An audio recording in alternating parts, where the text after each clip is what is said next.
នេះខ្ញុំសូមធ្វើការសង្ខេបជូននៅស្ថានភាពនៅតាមបន្ទាត់ព្រំដែនកម្ពុជាថៃអំពីករណីយោធាថៃបើកការបាញ់ប្រហារមកលើប្រជាពលរដ្ឋស្លូតត្រង់របស់កម្ពុជាដោយគ្មានមូលហេតុនៅភូមិព្រៃច័ន្ទឃុំអូបីជាន់ស្រុកអូជ្រៅខេត្តបន្ទាយមានជ័យនៅថ្ងៃទី12ខែវិច្ឆិកាឆ្នាំ2025នេះនៅវេលាម៉ោង 15:50 នាទីមានប្រជាពលរដ្ឋកម្ពុជាចំនួន3នាក់បាន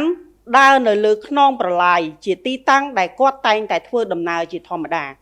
វត្តមានរបស់កងកម្លាំងកម្ពុជាដែលមិនប្រដាប់ដោយអាវុធក៏កំពុងអង្គុយនៅទីតាំងនោះផងដែរប្រមាណជា10ម៉ែត្រពីប្រជាពលរដ្ឋដើម្បីបំពេញភារកិច្ចការពារសុវត្ថិភាពជូនប្រជាពលរដ្ឋដោយសពមួយដង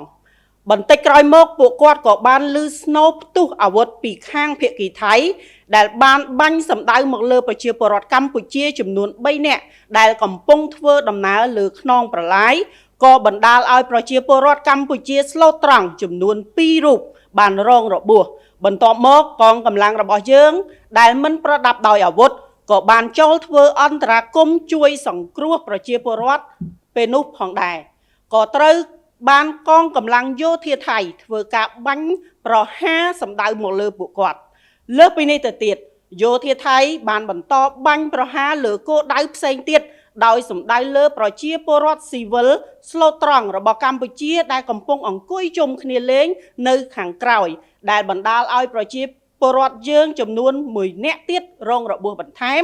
និង1នាក់ទៀតត្រូវបាត់បង់ជីវិតភ្លាមៗនៅនឹងកន្លែងនៅវេលាម៉ោង 16:20 នាទីការបើកការបាញ់ប្រហាររបស់កងកម្លាំងយោធាថៃបានស្ងប់ស្ងាត់ទៅវិញបន្ទាប់មកនៅវេលាម៉ោង 17:54 នាទី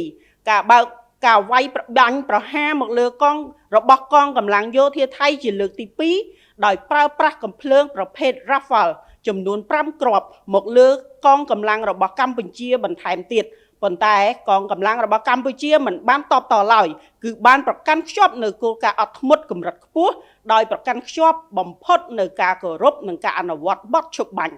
និងសេចក្តីថ្លែងការណ៍រួមស្តីពីកិច្ចព្រមព្រៀងសន្តិភាព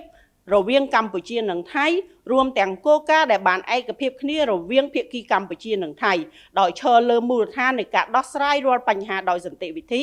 ត្រឹមត្រូវស្របតាមច្បាប់អន្តរជាតិនិងដើម្បីការពារសុវត្ថិភាពជូនបងប្អូនប្រជាពលរដ្ឋយើងនៅទីនោះ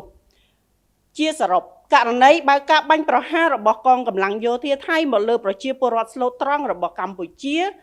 រងរបួសសរុបចំនួន3នាក់និងបាត់បង់ជីវិតចំនួន1នាក់